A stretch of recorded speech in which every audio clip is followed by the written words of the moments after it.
Hello, আসসালামু আলাইকুম।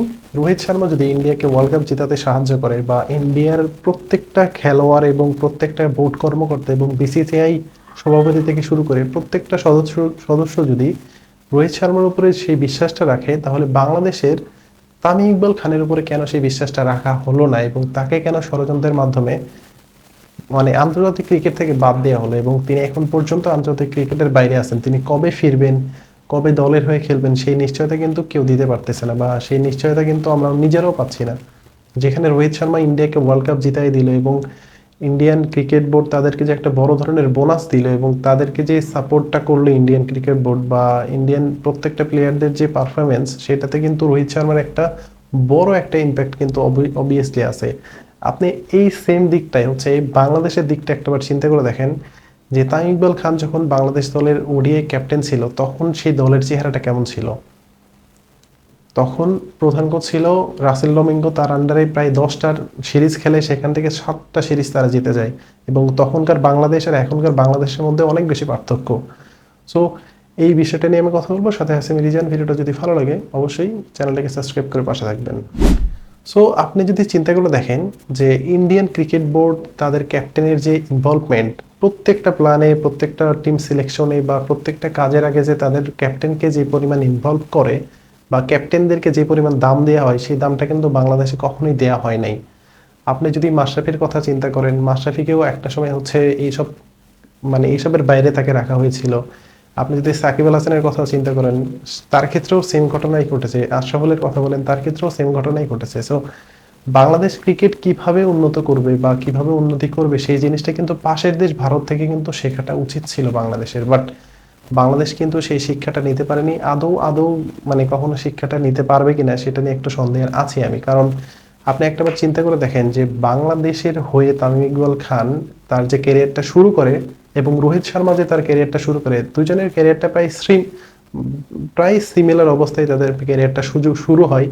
এবং শুরুর দিকের কথা যদি আপনি চিন্তা করে দেখেন, তাহলে রোহিত শর্মার চাইতেও কিন্তু ভালো ব্যাটসম্যান ছিল হচ্ছে তামিম ইকবাল খান। আপনি 2007 সালে ওয়েস্ট ইন্ডিজের মাটিতে ইন্ডিয়ার এগেনিস্টে রোহিত শর্মা দল ইন্ডিয়ার যে তখনকার যে সেরা যে বলার জহির খানকে ডাউন দ্য উইকেটে এসে যে ছক্কা মারা বা এরকম এগ্রেসিভ খেলা, সেই ক্রিকেটটা যখন তামিম ইকবাল খান খেলে, তখন থেকে কিন্তু তামিম ইকবাল খানের যে ভক্ত ফ্যান ফলোয়ার বা তাকে নিয়ে যে কথাবার্তা বলে, এটা কিন্তু এই শুভাকাঙ্ক্ষীর সংখ্যা কিন্তু দিনকে দিন বাড়তে থাকে। বাট তখন কিন্তু রোহিত শর্মা দলে ওইভাবে সুযোগ পেতেন না বা তিনি কিন্তু খেলার সুযোগ একদমই পাইতেন না বা তাকে ওইভাবে বিবেচনা করা হইতো না। বাট এখনের যদি চিন্তা করেন, 2024-এর চিন্তা যদি করেন, তাহলে রোহিত শর্মার ক্যারিয়ারটা কোথায় আর তামিম ইকবালের ক্যারিয়ারটা কোথায়। এখান থেকে স্পষ্ট একটা জিনিসই খুঁজে পাওয়া যায়, সেটা হচ্ছে যে একটা ক্রিকেট বোর্ড যখন একটা প্লেয়ারকে ব্যাকআপ করে বা একটা ক্রিকেট বোর্ড যখন একটা প্লেয়ারকে পিছন থেকে সাহায্য সহযোগিতা বা সাহসটা যোগায়, তখন কিন্তু সেই ক্রিকেট খেলার জন্য বা তার যে ভালো খেলার ইন্সপিরেশন খুঁজে পাওয়া বা তার যে খারাপ সময়ে পাশে থাকা, এই জিনিসগুলো কিন্তু বিসিবি বা যে কোনো ক্রিকেট বোর্ডের কাজ হচ্ছে তাদের প্লেয়ারকে এইসব কাজে ব্যাকআপ দেয়া। বাট বাংলাদেশের ক্ষেত্রে কিন্তু এটা কখনোই হয় না। আপনি চিন্তা করে দেখেন যে তামিম ইকবাল খানের ব্যাপারটাই চিন্তা করে দেখেন যে একটা প্লেয়ার তার ক্যারিয়ারটা শুরু করে হচ্ছে ওপেনিং হিসেবে এবং তিনি ওপেনিংয়ে সবসময় খেলে গেছেন। সেইখান থেকে একটা ম্যাচের কারণে তাকে এইটা হচ্ছে শোনা কথা, আদৌ সত্যি কোন কথাটাই সেটা আমি জানি না, বা এখানে কার ষড়যন্ত্র এটা সবচেয়ে বেশি কাজে লাগছে সেটাও আমি জানি না। এখানে অনেকে নাম বলতে পারেন, সাকিব আল হাসানের নামটা বলতে পারেন এবং তার নামটা আসাই স্বাভাবিক। সো আমি ওই টপিকে আমি না যাচ্ছি, একটু পরে কথা বলছি এটা নিয়ে। তামিম ইকবালের চিন্তাটা তামিম ইকবালের ক্যাপ্টেন্সির চিন্তাটা একটাবার করে দেখেন যে মাশরাফি বিন মুর্তজা যখন জিম্বাবুয়ের এগেইনস্টে ক্যাপ্টেন্সিটা ছেড়ে দিলেন, তখন কিন্তু তামিম ইকবালের শোল্ডারে কিন্তু মাশরাফি বিন মুর্তজা ছিলেন এবং মাশরাফি তামিম মাশরাফি তামিমকে যেভাবে গ্রুম আপ করেছেন এবং যেভাবে কাছে পেয়েছেন সব সময়ের জন্য, মাশরাফি সবসময় বলতেন যে আমাদের বিদেশ ট্যুরে গেলে ট্যুরের প্ল্যান কি হবে বা কোন হোটেলে গেলে ভালো হবে, কোথায় ঘুরতে গেলে ভালো হবে, কোন শপিং মলে শপিং করতে গেলে ভালো হবে, সব কিছুর গাইডলাইন কিন্তু তামিম ইকবাল খানই দিতেন।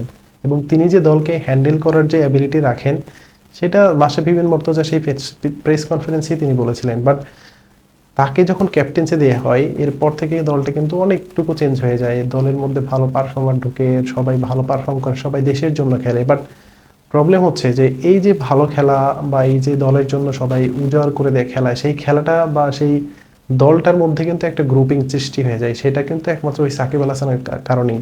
কারণ তিনি ছোট বড় বা এটা সেটা নিয়ে অনেক কথাবার্তা বলেন এবং মাঝে মধ্যে তিনি যে দেশ থেকে ক্রিকেট খেলাটা তিনি শুরু করেছেন, সেই দেশের ক্রিকেটকে এবং যে দেশের ক্রিকেট দিয়ে তিনি সাকিব আল হাসান হয়েছেন সেই দেশের ক্রিকেটটাকে তিনি অবহেলা করতে শুরু করেন। এবং তখন দলের ভিতরে একটা গ্রুপিং সৃষ্টি হয় এবং গ্রুপিং থেকে কোচদের মধ্যে গ্রুপিং, সব জায়গায় এমনভাবে ইনভলভমেন্টটা সাকিব আল হাসান করেন যার কারণে তামিম ইকবাল কিন্তু 2023-এর ওয়ার্ল্ড কাপটা কিন্তু তিনি খেলতে চান না, বরং তার আগে তিনি অবসরের ঘোষণা দিয়ে দেন। কারণ তিনি ন্যাশনাল টিমে যতদিন হলো খেলছেন তাকে যে যতটুকু প্রাপ্য যে একটা সম্মান দেওয়া উচিত সেই সম্মানটা কিন্তু বিসিবি তাকে দিচ্ছিল না, বা প্লেয়ারদের মধ্যে একটা মানে তামিমকে নিয়ে একটা সন্দেহ হচ্ছিল আর কি। তো এইসব কাজ যখন হয় বা এইসব পরিস্থিতির শিকার যখন একটা খেলোয়াড় হয়, তখন কিন্তু সবার আগে বোর্ডকে সামনে আসা উচিত এবং বোর্ডকে এগুলো নিয়ে হ্যান্ডেল করানো উচিত। আমি রোহিত শর্মার কথাটা আমি প্রথমে কেন টেনেছিলাম সেই কথাটা আমি আপনাকে ব্যাখ্যা করে যদি বলি, রোহিত শর্মা এবং তামিম ইকবালের ক্যারিয়ারটা শুরুর থেকে কিন্তু প্রায় সেম পর্যায়ে ছিল। তখন কিন্তু তামিম ইকবালই ভালো ব্যাটসম্যান ছিল, বাট সময়ের পরিক্রমায় হয়তো রোহিত শর্মা এখন ওয়ার্ল্ডের টপ মোস্ট ব্যাটারদের মধ্যে একজন, কিন্তু তামিম ইকবালের ক্যারিয়ারটা কিন্তু ওই জায়গায় থমকে গেছে। এটা কিন্তু ওই যে ইফেক্টটা পড়ছে বোর্ডের, কারণ একটা প্লেয়ারের যখন খারাপ সময় আসে তখন কিন্তু তাকে কোনোভাবেই মানে ব্যাকআপ করার যে একটা উদাহরণ সেটা কিন্তু বাংলাদেশ ক্রিকেটে কখনোই নাই। আপনি 2012 সালের চিন্তাটা করেন, এশিয়া কাপের আগে তামিম ইকবাল খানকে দল থেকে বাদ দেওয়ার মতো উপক্রম হয়ে গেল এবং তখনকার যে নির্বাচক যারা ছিলেন তারা তামিম ইকবালকে দলে রাখলেন এবং বাংলাদেশের প্রত্যেকটা মানুষের মনে মনে তখন একটা রব উঠে গেল যে আকরাম খানের জন্য হচ্ছে তামিম ইকবাল খান দলে টিকে গেলেন, কারণ তিনি ভালো পারফর্ম করতে পারেন নাই এর আগে। বাট তিনি তিনি যে তামিম ইকবাল খান, তিনি যে ভালো ব্যাটসম্যান, বাংলাদেশের টপ মোস্ট ব্যাটসম্যান, সেটা কিন্তু তিনি ওই আসরে প্রমাণ করে দিয়েছেন। তার যে সেলিব্রেশন, 4 আঙ্গুলের যে একটা সেলিব্রেশন ছিল, সেই সেলিব্রেশন কিন্তু বাংলাদেশ ক্রিকেট যতদিন থাকবে, তামিম ইকবালের নাম যতদিন থাকবে, এই সেলিব্রেশনটা কিন্তু থাকেই যাবে। সো বোর্ড কখনো আমি দেখিনি যে কোনো প্লেয়ারকে ব্যাকআপ করতেছে বা কোনো প্লেয়ারের যে ভালো সময়ে তাকে সাপোর্ট করা বা খারাপ সময়ে সাপোর্ট করা, ভালো সময়ে পাশে থাকাই, সে কাজগুলো কিন্তু বিসিবি কখনোই করেনি। বাট রোহিত শর্মার ক্ষেত্রে, রোহিত শর্মাও কিন্তু একটা সময় অনেক বাজে ফর্মে ছিল বা তাকে নিয়ে অনেক সমালোচনা হতো, তার ফিটনেস খুব একটা ভালো না, তিনি ক্রিকেটের জন্য উপযুক্ত, তার ফিটনেস নাই, এইটা সেটা নিয়ে অনেক ঝামেলা হচ্ছিল। দেন তখনকার সময়ে বিরাট কোহলির সাথে একটা দ্বন্দ্ব ছিল এবং বিরাট কোহলি তখন বিশ্বের সেরা ব্যাটসম্যানদের মধ্যে একজন এবং তিনি এখনও সেরা ব্যাটসম্যানদের মধ্যেই। বাট বিরাট কোহলি তখন টপ পিক ফর্মে ছিল।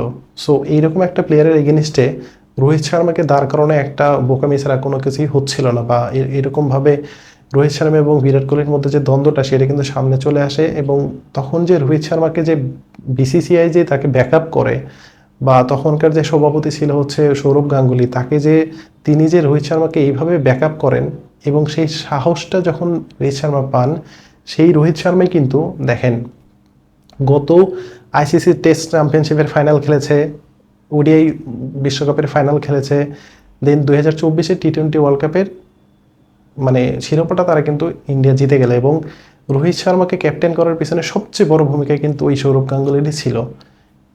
এখান থেকে আমরা একটা জিনিস শিক্ষা নিতেই পারি, সেটা হচ্ছে যে কোনো বোর্ড যদি কোনো প্লেয়ারের খারাপ সময় যদি ব্যাকআপটা দেয়, তাহলে কিন্তু একটা না একটা সময় সেই প্লেয়ার আপনার সেই ব্যাকআপের প্রতিদান কিন্তু দিতে পারবে। সেই কাজটাই হচ্ছে বাংলাদেশ ক্রিকেট বোর্ড কখনোই করে না। একটা খেলোয়াড় যখন খারাপ সময় পার করে তখন তার উপরে যত ধরনের জুলুম, যত ধরনের কথাবার্তা শোনানো, সেটা মিডিয়া হোক, সেটা কোনো কন্টেন্ট ক্রিয়েটার হোক, সেটা তার দলের কোনো খেলোয়াড় হোক, বা সব জায়গা থেকে তার উপরে এমন একটা প্রেশার আসে যে প্রেশারে আসলে তার ওইখান থেকে ঘুরে দাঁড়ানো খুব কঠিন হয়ে যায়। এখন তামিম ইকবাল খান কবে ক্রিকেটে ফিরবেন, কবে ইন্টারন্যাশনাল ক্রিকেট খেলবেন, কবে তিনি বাংলাদেশের হয়ে প্রতিনিধিত্ব করবেন, সেই প্রশ্নটা কিন্তু থেকেই যাচ্ছে। তিনি কবে ফিরবেন বা তার আসলে প্ল্যানটা কি, সেই বিষয়ে কিন্তু এখন পর্যন্ত ধোঁয়াশার মধ্যে দিয়ে যেতে হচ্ছে। বাট এখন কিন্তু বাংলাদেশ এই জিনিসটা রিয়েলাইজ করতে পারছে যে তামিম ইকবালকে বাদ দেওয়াটা বাংলাদেশের জন্য কতটা বোকামি ছিল, এবং তামিম ইকবালকে বাদ দিয়ে যে দলটা গঠন করা সেটা যে কতটা ভুল সিদ্ধান্ত ছিল, সেটা কিন্তু এখন হারে হারে টের পাচ্ছে। অবশ্যই একটা না একটা সময় তামিম ইকবাল খানকে ক্রিকেট ছাড়তে হবে, সবাইকে ক্রিকেট ছাড়তে হবে, বাট একটা প্রসেস আছে যে প্রসেসটা বাংলাদেশ কখনোই মেনটেন করে না। একটু যদি খারাপ খেলে তাহলে তার উপরে সব ধরনের দায়ভার চেপে দিয়ে তাকে একদম বসায় দেওয়া হয়। এটাই হচ্ছে ক্রিকেট, এইভাবেই বাংলাদেশের ক্রিকেট চলছে। সো এইভাবে ক্রিকেট চলতে থাকলে অদূর ভবিষ্যতে বাংলাদেশের কপালে কি লেখা আছে সেটা কিন্তু একমাত্র হচ্ছে উপর আলাই ভালো জানে। সো আজকে ভিডিও পর্যন্তই, ধন্যবাদ সবাইকে, আসসালামু আলাইকুম।